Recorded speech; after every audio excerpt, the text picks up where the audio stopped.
How to sound like a Malaysian 101. It's a very easy one, I'll teach you. Hey guys, it's Kevin here, and in this episode, I'll be teaching you how to sound like a Malaysian. Now, previously I've did a video on accents and slangs, you can check it out in this link above.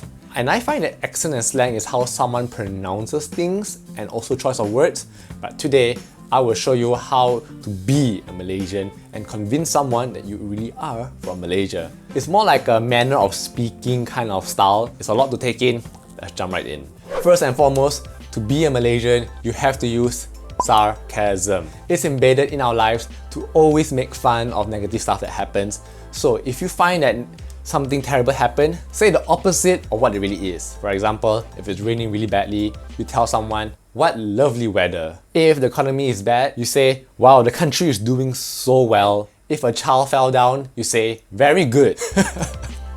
Yeah, we're not really that positive, but this is how we kind of like entertain ourselves, joke around with things because we feel that our country has been through a lot of issues, so this is how we kind of take on a positive spin of things. So remember, sarcasm. I find that when I was in Melbourne, when I was speaking to the locals, this sarcasm did not go well with the locals. They did not understand it. When someone was late, I would tell the other person, "Wow, he's really early," and the other Australian looked at me like this.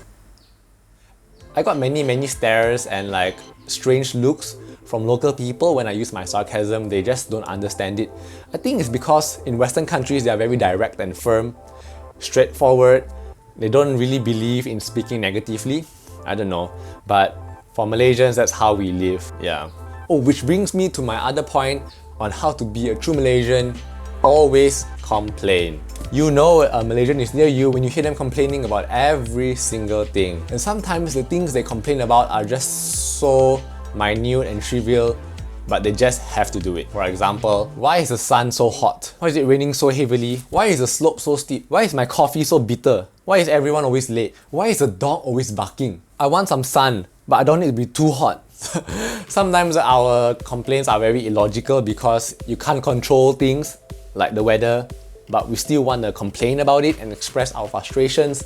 So if you want to be a Malaysian, make sure you find everything around you to complain about. And the next thing, which is the very famous thing you all know, is to add suffixes to the end of your sentences, like the infamous la and mas. I think there are tons of videos that have already explained about it. And meh is to use it for question based, such as, "This one can meh?"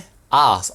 You can also use ask for end of questions like, "This one can ah? Eh, what like that one ah?" Is to use for sentences where you are confused, such as, "I don't know this one can I'm not sure this one you have to ask this auntie one Try and add as many suffixes as possible.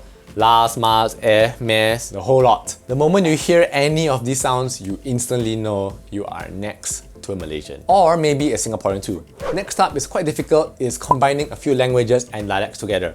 So Malaysia is known for having Malays, Chinese and Indians. So all three of them have their own languages, and when you combine them, real Creole of languages, or we call it rojak languages.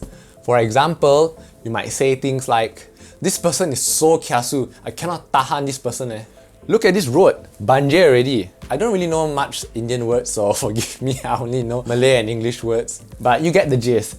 And if you know dialects too, you can throw it in. Basically, most people understand it anyway. Okay, so the next part is a little bit interesting. Malaysians love to use an imaginary person as a base of informational source, and they will be known as they. This supplement is so good for your health. They say it will cure all your diseases. They is a made-up person, which is not real. It's basically a combination of rumors and Google.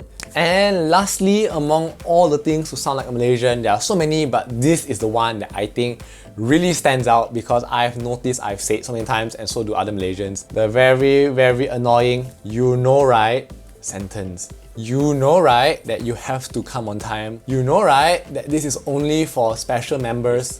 Basically, you know right is another word for you do know that.